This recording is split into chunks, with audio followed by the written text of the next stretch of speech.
반갑습니다.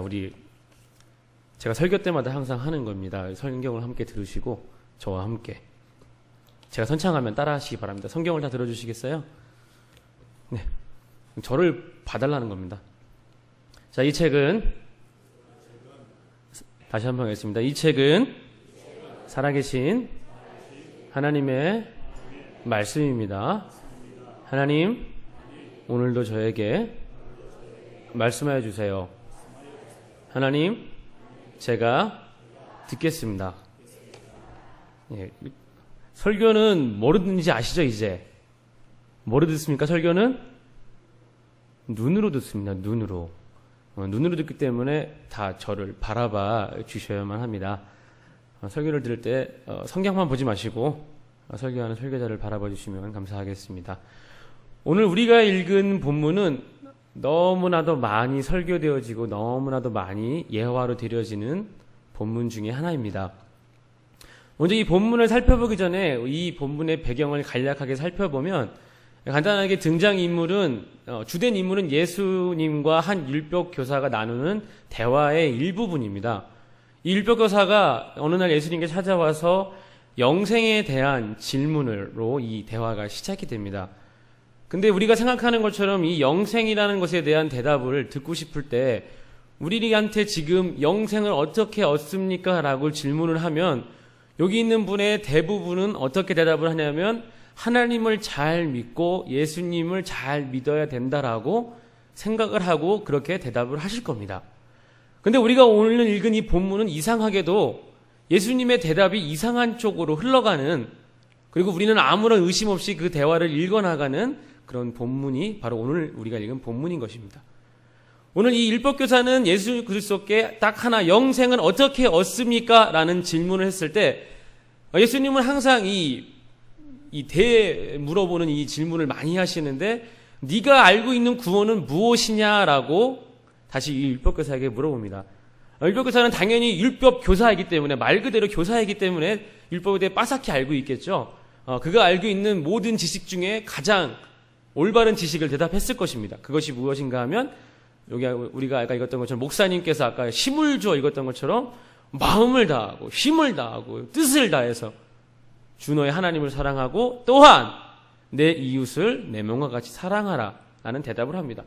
이 율법교사의 말에서 우리가 볼 수 있듯이 이 영생이라는 것을 얻기 위해서 이 율법교사의 대답은 이상하게도 하나님을 사랑하고 예수 그리스도를 사랑하는 게 아니라 하나님을 사랑하고 이웃을 사랑하는 것에서 멈춰 있습니다.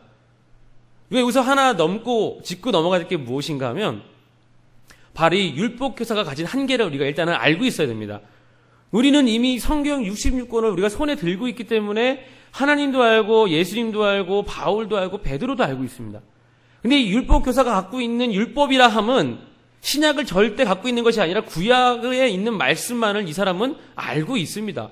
그렇다 보니까 이 사람이 알고 있는 정답은 뭐냐면 예수님은 그 안에 들어있지 않습니다.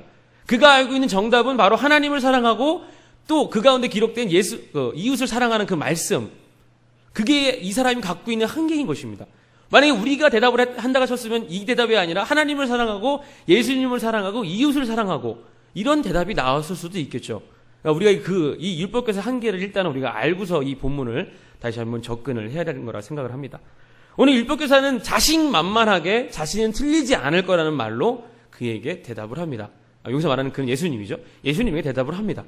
예수님이 그러니까 그래 그렇게 살아 라고 허무하게 이 대화를 끝내버리려고 합니다.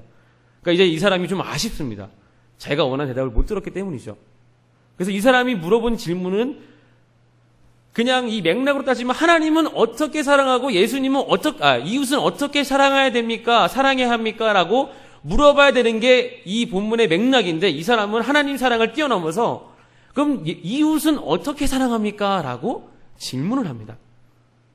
여기서 우리는 하나의 의문을 가져야 됩니다. 그럼 이 사람은 왜 하나님을 사랑하는 걸 왜 안 물어봤을까요? 왜 안 물어봤을까요? 왜 안 물어봤을까요? 이시은 선생님 크게 대답하셔야 모든 사람이 들립니다. 혼자서 이렇게 쭝얼쭝얼거리면 혼자 실성한 거죠. 왜 안 물어봤을까요? 왜냐하면 이 사람은 자기는 하나님을 사랑하고 있다라고 당연히 생각하고 있기 때문에 자기는 이걸 더 이상 안 물어봐도 된다는 겁니다. 그냥 이웃은 어떻게 사랑합니까? 라고 물어보는 건 또 왜 그랬을까요? 자기가 이웃을 사랑하는 그 범위가 있다 보니까 예수님이 말하는 걸 듣고서 반박을 하든가 인정을 받든가 뭔가 하나 꼬투리를 잡으려고 이웃 사랑을 물어본 겁니다. 사실 하나님 사랑은 더 이상 다른 말이 나올 게 없습니다. 구약적인 사고방식에서 나올 게 없는데 이웃 사랑은 너무나 다르거든요. 그래서 이 사람은 예수 그리스도께 이웃 사랑에 대해서 간략하게 물어봅니다. 이웃은 어떻게 사랑합니까? 그리고 내 이웃은 누구입니까? 라는 질문을 합니다. 우리는 여기서 잠깐 아까 말씀드렸듯이 하나님 사랑을 한번 짚고 넘어가야겠습니다. 우리가 하나님을 사랑한다라고 했을 때를 넘어서서 이 사람이 구약적인 사고방식을 갖고 있기 때문에 우리가 구약적으로 생각을 해봐야겠습니다. 이 사람이 생각하는 구약적인 사고방식 내에서의 하나님의 사랑은 과연 어떤 방식이었을까요? 우리는 구약 시대에 하나님을 사랑하는 방식 중에 가장 대표적인 방식이 바로 제사라는 것을 알아야 합니다. 이 구약 시대를 살았던 사람들은 하나님께 제사를 드림으로 하나님께 내가 사랑한다라는 경배의 표현을 하게 됩니다. 그 제사의 방식들이 레위기에 쭉 나오죠. 그래서 번제를 드리고 소제를 드리고 화목제를 드리고 속죄제를 드리고 속건제를 드림으로 너희가 갖고 있는 마음을 제사를 통해 하나님께 표현하라고 율법을 통해 제사를 주십니다. 우리 오늘 여기서 한번 말씀을 한번 찾아보도록 하겠습니다. 레위기 3장 말씀을 한번 보도록 하겠습니다. 안 뜨니까 찾으십시오. 레위기 3장 말씀입니다. 오늘 본문 말씀은 잘 찝어두시기 바랍니다. 다시 돌아가야 되기 때문에 오늘 본 말씀을 찝어두시고 레위기 3장으로 넘어가도록 하겠습니다. 레위기 3장 2절부터 4절까지 레위기 3장 2절부터 4절까지의 말씀을 우리가 함께 읽도록 하겠습니다. 레위기 3장 2절부터 4절입니다. 레위기 3장 2절부터 4절 다 같이 읽겠습니다.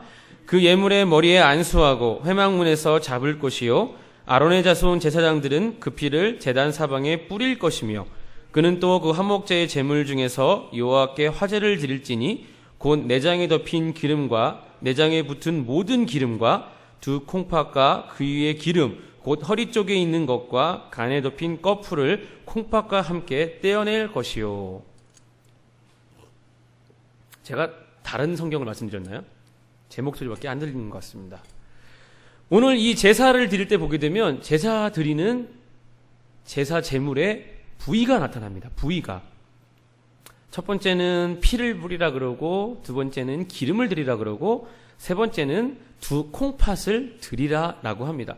그런데 오늘 읽은 이 레위기 3장에 우리가 읽었던 이 드리는 이 세 가지의 물건이 세 가지의 부위가 제사를 드릴 때마다 이 부위는 꼭 빠지지 않고 드리라라고 이 성경은 우리에게 말을 하고 있습니다. 그렇다면 이 세 가지의 부위가 어떤 의미가 있기 때문에 이 부분을 드리라고 했을까? 우리가 그 구약적이고 히브리적인 생각 속으로 들어가게 되면 너무나도 그 가운데에 담겨져 있는 영적인 의미들을 우리가 발견할 수가 있습니다. 첫 번째는 우리가 잘 알고 있는 것처럼 이 피라는 것은 무엇을 상징하나요? 바로 우리가 아니라 피라는 것은 결국 그 사람의 뭘까요? 생명을 의미합니다. 생명. 피는 너무나도 간단하니까 더 이상 설명이 필요 없을 것 같습니다. 그렇다면 두 번째는 기름을 드리라고 합니다. 기름은 그럼 어떤 의미가 있었기 때문에 이걸 드리라고 할까요? 예를 들어서 제가 지금은 좀 살이 빠져서 얼굴에 기름기가 안 흐르지만 기름기가 잘잘잘 흐르면 저 사람을 보면서 되게 보기 좋다라고 많이 생각하시잖아요. 그리고 기름진 건 결국 뭡니까? 약간 두툼하고 퉁퉁하고 힘있게 생긴 게 기름진 거 아닙니까? 그래서 이 기름은 그 히브리적인 단어 속에 갖고 있는 의미가 무엇인가 하면 바로 힘을 상징하고 있습니다. 그럼 마지막 문제가 하나 남았습니다. 콩팥이 남았습니다. 콩팥. 왜 하필 콩팥을 드리라고 했을까요? 심장을 드리든가 뭐 폐를 드리든가 드릴 부분은 많은데 하필 콩팥을 드리라라고 합니다.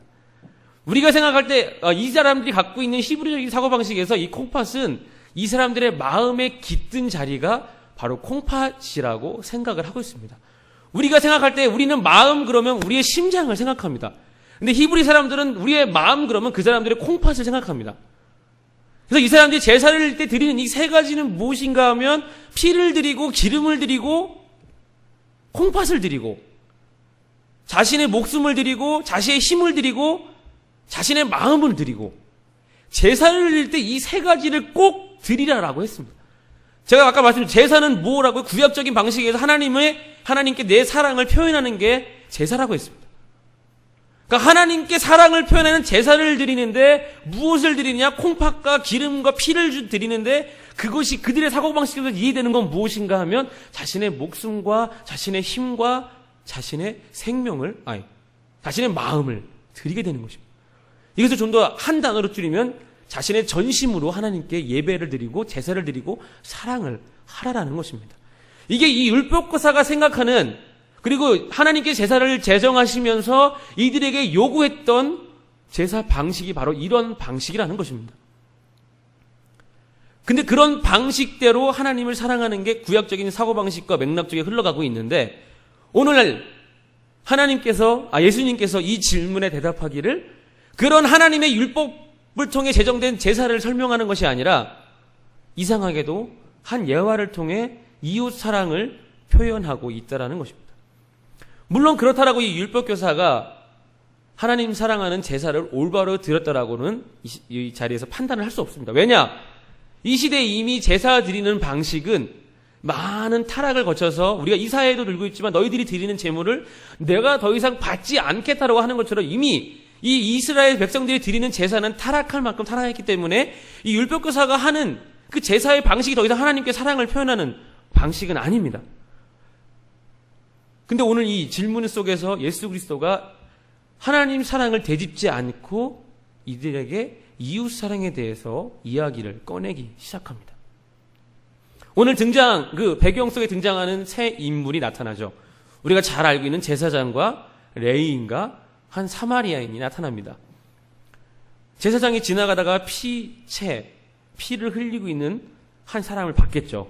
그 사람이 누구이든지 간에 사실 도와줘야 되는 게 이들이 갖고 있는 마음속에 있는 것일 것입니다. 근데 이 사람이 그냥 지나갑니다. 우리는 옛날에 많이 들었죠. 예화를 드리길 예배를 빨리 가야 되니까, 뭐 하러 가야 되니까, 뭐 하러 가야 되니까 많이 하는데, 우리가 쉽게 생각하면 이 구약 시대를 살고 있는 사람들은 이 피를 만지면 부정하다 그래서 7일간, 14일간, 보름간 성전에 나아갈 수 없게 됩니다. 그러니까 내가 제사장인데 하나님께 제사를 드리는 사람인데 저 피든 사람을 내가 만지는 순간 나는 더 이상 하나님께 제사를 드릴 수 없게 됩니다. 7일간, 보름간. 이건 이 제사장에게 너무나도 큰 죄를 범하는 거죠. 어찌 보면 제사장의 입장에서 이 피체에 누워있는 이 사람을 만지는 건 자신이 죄를 짓는 거나 다름이 없습니다. 레위인 또한 별반 다를 게 없습니다. 레위인도 결국 피를 만지면 부정하게 된다는 그 율례에 의해서 하나님께 예배 드릴 수 없고 그들과 가까이 갈 수가 없게 됩니다. 당연한 겁니다. 이 사람을 놔두고 가는 건 이 두 사람은 당연한 행동을 하는 겁니다. 구약적인 사고방식 내에서 당연한 일을 한 겁니다. 그런데 한 사마리아인이 희성과 같이, 번개와 같이 나타나죠. 다시 한번 말씀드리면 구약적인 사고방식에서 이 사마리아인들은 유대인들에게 발톱만큼의 때도 안 되는 존재로 여겨지는 게 바로 이 사마리아인들입니다. 왜냐? 바벨론이 쳐들어와서 북이스라엘을 멸망시켰을 때 이들을 다 싸잡아서 끌고 갑니다. 그리고 다른 민족과 결혼을 시키죠. 근데 반대로 바벨론에게, 아수르였습니다, 처음에는. 바벨론에게 남유다가 멸망당했을 때 이들도 마찬가지로 끌려갔지만 이 남유다 백성들은 다른 사람과 통혼하지 않고 자기들끼리만 계속 핏줄을 이어갑니다. 그래서 다시 포로기가 끝난 이후에 사마리아인들은 한마디로 다른 민족과 결혼했기 때문에 천한, 더 이상 순수 혈통이 아니고 우리 유다 민족은 순수 혈통이다. 그래서 그 사람들을 발톱만큼의 때만치도 여기지 않았던 게 바로 사마리아입니다. 근데 이 사마리아인이 떡하니 나타나서 그 병든 자를, 피체 누워있는 그 사람을 데리고 가서 고쳐줍니다. 그리고 대화는 일단락되고 말죠. 그리고 어떤 사람이 선한 사람이냐라고 했을 때 이 사람은 그냥 선을 베푼 사람입니다 하고 이 대화가 끝나버립니다. 오늘 제가 이 사마리아 이야기를 통해 여러분들이 들으시고 싶은 말씀은 무엇인가 하면 바로 이 하나님을 사랑하고 이웃을 사랑하는 이 내용에 대해서 우리가 너무나도 많이 오해하고 있다는 것입니다. 우린 여기서 생각할 때, 쉽게 생각할 때 어떤 생각을 하느냐? 그렇다면 이 이웃을 사랑하는 것처럼 우리도 이웃을 사랑하자라는 생각을 여러분들은 하게 되실 것입니다. 근데 우리는 너무 간과하지 말아야 될 게 뭐냐면 바로 앞에 있었던 하나님을 사랑하는 마음과 목숨과 힘의 부분을 놓치지 말아야 된다는 겁니다. 반대로 우리에게 적용시키면 너무나도 간단하게 이 대화는 풀려갑니다. 우리는 예배를 드리기 위해서 너무나도 많은 것을 희생합니다. 자신의 시간, 자신의 마음, 자신의 물질을 우리는 예배를 위해 희생하고 나아갑니다. 그리고 우리는 우리가 영생을 얻기 위한 모든 것을 했다라고 착각 속에 빠져 살아갑니다. 이 율법교사만도 못한 우리는 지혜를 갖고 있는지도 모르겠습니다. 내가 드리는 이 오늘 하루의 예배를 열심히 드린다고 해서 내가 구원에 한 발짝 나아간다라고 착각 속에 우리는 살아가고 있는지도 모르겠습니다. 율법교사는 하나님을 사랑하고 내 이웃을 사랑하라라고 똑바로 알고 있는데 우리는 그것만치도 모르고 있는지도 모르겠습니다. 우리 말씀을 한번 찾아보도록 하겠습니다. 마태복음 22장 말씀입니다. 마태복음 22장 37절로 넘어가도록 하겠습니다. 마태복음 22장 37절부터 40절입니다.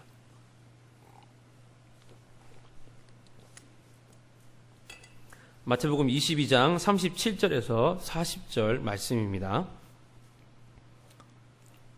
마태복음 22장 37에서 40절 말씀. 제가 가진 페이지로 신약의 38페이지에 있습니다. 마태복음 22장 37절 다 같이 읽겠습니다. 예수께서 이르시되 내 마음을 다하고 목숨을 다하고 뜻을 다하여 주 너의 하나님을 사랑하라 하셨으니 이것이 크고 첫째 되는 계명이요 둘째도 그와 같으니 내 이웃을 내 자신같이 사랑하라 하셨으니 이 두 계명이 온 율법과 선지자의 강령이니라. 오늘 이 가장 큰 계명이라는 우리가 알고 있는 신약 가운데 예수 그리스도께서 율법을 요약하시면서 하나님을 사랑하고 내 이웃을 내 몸과 같이 사랑하라고 우리는 너무나도 잘 알고 있는 이 말씀을 우리는 기억하고 있습니다. 그런데 마가복음에서는 이 이야기를 약간 다르게 이야기하고 있습니다. 제가 읽어드리도록 하겠습니다. 마가복음 13장으로 넘어가면 똑같은 이와 같은 대화가 이어지면서 예수께서 내 이웃을 사랑하고 하나님을 사랑하라는 대답을 합니다. 그리고 한 서기관이 이거에 대한 대답을 하기를 이렇게 대답합니다. 서기관이 이르되 선생님이여 옳소이다. 하나님은 한 분이시오. 그 외에 다른 이가 없다 하신 말씀이 참이니이다. 또 마음을 다하고 지혜를 다하고 힘을 다하여 하나님을 사랑하는 것과 또 이웃을 자기 자신과 같이 사랑하는 것이 전체로 드리는 모든 번제물과 기타 제물보다 나으니이다. 예수께서 그가 지혜 있게 대답함을 보시고 이르시되 내가 하나님의 나라에서 멀지 않도다 하시니 그 후에 감히 묻는 자가 없더라라고 이 마가복음은 이 대화를 끝마치고 있습니다. 한 서기관이 이렇게 대답했습니다. 어떠한 번제보다 어떠한 예배보다 하나님을 사랑하고 이웃을 사랑하는 그것이 더 가장 중요하다라고 서기관이 이야기를 하고 있습니다. 오늘 이 말씀은 우리에게 무엇을 이야기해 주느냐? 우리가 드려지는 이 형식 가운데 하나님의 구원이 있지 않다라는 것입니다. 우리가 드리는 전체로 드리는 이 예배, 전체로 드리는 번제, 우리가 드리는 이 모든 예배적인 행위 가운데 우리가 만족을 누리고 살아가면 안 된다라고 오늘 성경은 우리에게 이야기해 주고 있는 것입니다. 우리가 예배를 드리기 위해 그 열심으로 구약적인 사고방식에서 내 마음과 목숨과 내 힘을 다하고 내 생명을 다해 예배를 드리고 제사를 드렸던 것처럼 오늘 이 사마리아 말씀을 통해 우리에게 주어지는 것은 무엇이냐? 내 이웃 또한 내가 예배를 드리는 것만큼 그들을 사랑하고 섬겨야 하라는 것입니다. 그냥 단순히 돈 몇 푼 던져주면서 내가 그에게 모든 것을 했다라고 생각하는 것이 아닌 예배 드리는 것만큼 그 가운데 하나님을 사랑하는 것만큼 그 가운데 우리의 마음이 있어야 된다는 것입니다. 물론 현 시대를 살아가면서 우리가 돈에 우리의 마음이 있다라고 합니다. 돈을 드리는 것이 어찌 보면 우리가 선을 행하는 한 수단이 될 수도 있습니다. 그런데 하나님께서 원하시는 것은 그런 돈이나 물질이 아닌 우리의 몸과 우리 헌신을 더욱더 원하신다라는 겁니다. 제가 약 2달 반, 3달 전에 중고등부 이야기를 하며 맥주절에 헌금을 한다라고 이야기를 드린 적이 있습니다. 물론 광고를 통해 소진이가 얘기했듯이 100만 원 가량 이상의 헌금이 모였다라고 이야기를 했습니다. 물론 이제 순수하게 아이들의 헌금으로 모여진 건 약 75만 원 가량 모였습니다. 여러분들 이렇게 생각하시면 선생님들이 절반을 냈겠거니 아니면 3분의 2를 냈겠거니라는 착각을 하실 수도 있을 것 같습니다. 제가 정확하게 그 헌금을 따져보진 않았지만 선생님과 아이들의 비율을 따졌을 때 아이들이 내는 헌금의 비율이 좀 더 많았습니다. 어떤 한 중학생 친구가 저에게 교만하게 이렇게 물었습니다. 다 모였어요? 이렇게 물어봤습니다. 그래서 왜? 그랬더니 그냥 다 모였냐고요. 그래서 모르겠는데 그랬더니 봉투를 하나 딱 건네는 겁니다. 그래서 이게 싸가지 없게 말도 없이 봉투를 딱 던내길래 딱 두께를 만져보면 알지 않습니까? 이게 1,000원짜리인지 만원짜리인지 만원짜리가 한 개인지 두 개인지 5만원짜리인지 딱 봤는데 한 장인 겁니다. 그래서 만원이겠거니 생각을 하고 봉투를 집어넣습니다. 그리고 헌금을 다 개수하려고 딱 꺼냈는데 이게 그 가나안 혼인잔치에 그 포도주가 됐는지 모르겠는데 공이 하나 더 붙어서 제 눈앞에 떡하니 나타난 것입니다. 이 중학생이 저에게 우물 파기 위해서 10만 원의 헌금을 저에게 가지고 왔습니다. 제가 깜짝 놀랐습니다. 왜냐? 저도 10만 원을 안 했거든요. 왜냐면 모자르면 더 내려고 했는데 우리가 목표한 금액을 넘어섰기 때문에 제가 더 이상 안 내도 되겠다 안도의 한숨을 쉬면서 그 돈을 그렇게 생각을 했었거든요. 근데 결론을 말씀드리면 제가 착각을 했던 거죠. 돈이 360만 원이 있어야 전체 우물을 파는데 저는 착각하고 60만 원만 있으면 우물을 판다라고 생각을 했었습니다. 근데 60만 원은 개인의 집을 팔 때 필요한 돈이고 마을을 팔려면 360만 원이 필요하다라고 합니다. 제 개인적인 생각이면 제 생각이라면 지금 제가 200만 원을 갖다 때려 박아서 이 우물을 파야 되는데 그렇게 할 돈은 저한테 없으니까 우리 교사들하고 회의를 했습니다. 우리가 그럼 어떻게 하면 이 우물을 팔 수 있을까? 여기서 쫑을 칠까 아니면 더 모을까 했는데 교사들의 의견이 한결같이 이렇게 나왔습니다. 첫 번째는 제 욕심이기도 합니다. 중고등부 이름으로 그 우물을 꼭 파고 싶었습니다. 한강교회 중고등부 동판을 빵 새겨가지고 캄보디아 땅에 딱 걸어놓고 중고등부 애들을 하나씩 보내는 겁니다. 가서 보고 오라고. 저게 우리가 세운 하나의 기적이라고 자랑하고 싶었습니다. 근데 사실 360만 원을 넣는 중고등부 학생들이 모으기에는 너무나도 큰 돈입니다. 애들이 또 그 돈을 낸다 치더라도 어떻게 애들한테 또 헌금하라고 합니까? 저는 그만두고 싶었는데 교사 선생님들이 모을 때까지 이것을 멈추지 말자라고 이야기를 했습니다. 그리고 다른 곳에 손 벌리지 않고 중고등부 이름으로 모으자라고 했습니다. 다른데 구걸해서 죄송합니다. 다른데 달라고 해서 중고등부 이름으로 동판 새기면 그건 도둑질하는 것 같다라는 선생님들의 의견이 있어서 순수하게 중고등부 아이들이 헌금하고 또 행사를 해서 모으기로 결론을 냈습니다. 아이들이 하나님을 사랑하는 것을 어떻게 표현할 수 있을까? 그리고 그것이 어떻게 이웃에게 흘러갈 수 있을까를 우리는 항상 고민을 해야 된다고 생각을 합니다. 그것이 비단 아이들에게만 통용되는 것이 아니라 여기에 앉아 계신 모든 성도님들에게도 그것이 똑같이 적용된다라고 저는 믿고 있습니다. 저는 아이들에게 항상 이야기합니다. 너희들이 한 사람을 후원하는 그날까지, 그러니까 1인당 한 명씩 후원하는 그날까지 1인당 한 명씩 너희들이 돕는 그 순간까지 난 너희들에게 남을 돕는 걸 끝까지 요구하겠다라고 얘기합니다. 근데 그 돕는 것이 그냥 막연하게 내 돈 그냥 10,000원, 1,000원, 10만 원, 5만 원 떼어다가 갖다 줘서 끝나는 것이 아니라 우리는 이 남을 돕는 가운데 무엇이 필요한가 하면 바로 하나님을 사랑하는 그 절실한 마음이 필요하다는 겁니다. 내가 예배를 드리기 위해서 일주일 가운데 얼마만큼 헌신하고 얼마만큼 준비하는가, 그것이 중요한 것처럼 내가 또한 내 이웃을 돕기 위해서 얼마만큼 내 시간을 쪼개고 내 마음을 쪼개고 내 물질을 쪼개는가가 중요하다는 것입니다. 여러분, 우리가 선교를 왜 갑니까? 1,000만 원, 2,000만 원 뿌려가면서 거기서 뭐를 하는 겁니까? 우리가 눈에 보이는 것이 없다라고 많은 성도님들은 이야기를 합니다. 선교 뭐 하러 가냐고. 그것이 한강교회에 무슨 득이 되냐고 이야기를 합니다. 득이 안 될까요? 우리는 그게 바로 하나님을 사랑하고 내 이웃을 사랑하는 것을 실천하는 아주 작은 하나의 실천을 하는 것밖에 안 됩니다. 선교하는 건. 우리는 그 작은 거 하나조차도 돈에 투입되는 그 물량이 아까워서 그것을 뻘짓거리라고 치부해버리기도 합니다. 우리는 이 율법교사의 질문을 다시 한번 되새겨봐야 합니다.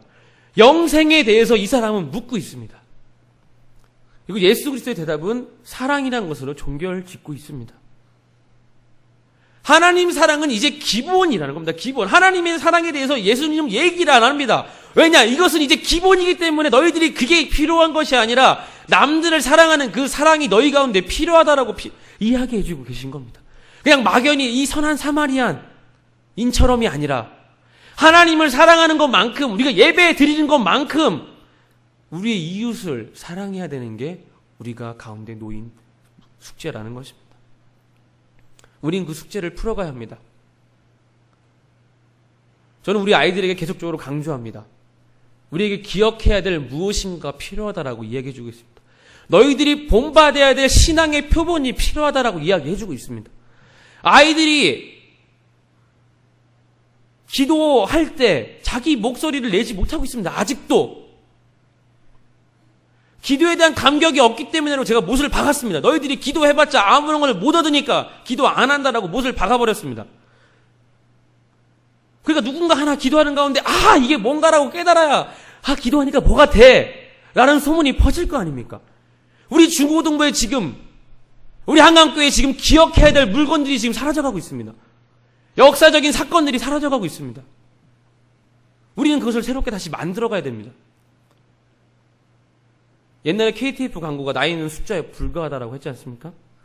우리 앞에 계신 권사님도 나이는 숫자에 불과하답니다. 아직도 여러분들은 헌신할 것과 아이들에게 본보기를 보여줄 것들이 너무나도 많이 남아있습니다. 지금 우리 장로님이 무릎이 아파서 큰일 났습니다. 애들하고 뛰어놀아야 되는데 우리 장로님 지금 무릎 아파가지고 쩔뚝쩔뚝거리고 있는데 어떻게 해야 됩니까? 우리 권사님들도 뛰어다니십시오. 우리 애들이 좀 본을 받아야겠습니다. 어떻게 신앙생활하는 것이 아름답고 귀한 것인지를 아이들이 좀 보고 배워야겠습니다. 전도사 갖고는 안 되겠어요. 날라리 갔다 그러니까. 우리 성도님들의 도움이 필요합니다. 하나님을 사랑하는 그 열심을 좀 아이들에게 보여주시기 바랍니다. 그리고 이웃을 사랑하는 그 모습을 아이들 가운데 보여주시기 바랍니다. 주일날 보여주지 마시고 평일날 아이들에게 보여주시기 바랍니다. 오늘 영생을 묻는 율법교사의 질문의 대답은 바로 하나님을 사랑하고 이웃을 사랑하는 것인데, 그 사랑이 구약부터 내려오는 그 사랑은 바로 내 마음과 뜻과 힘을 다하는 것입니다. 내가 가진 모든 힘, 내가 가진 내 모든 마음, 내가 가진 모든 생명을 다해서 하나님을 사랑하시고 예수님을 사랑하시고 또한 우리 주변의 이웃들을 사랑하시는 한강교회 성도님 되시기를 주님 이름으로 소원합니다. 기도하겠습니다.